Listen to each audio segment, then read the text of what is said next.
flap is going to be reduced anyway. No? When you're taking connective tissue from within, you're taking some tissue away. So when you're taking it from the flap side, yes, you're decreasing the thickness of the flap. So your flap has to be thick.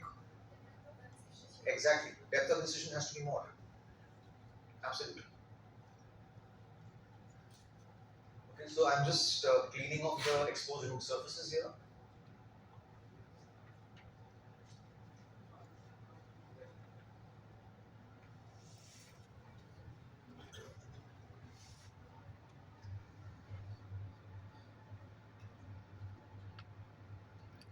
So we have about 1 hour to go before lunch.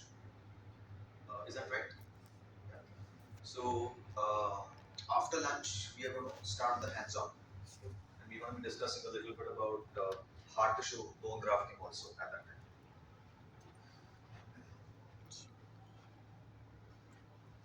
So the blade I'm using is a 15 blade. Which would be your preferred blade? 15C, not 15. Okay. So I'm creating a split thickness slab.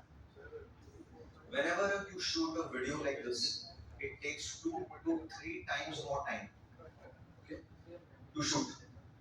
As a result, you will start seeing towards this end of the video that some of this tissue up here is going to start looking a little bit sinuosed. Okay? So you should also know what sinus tissue looks like. That is the tissue that you don't want. I mean, it should not look like that at the end of your surgery. Okay?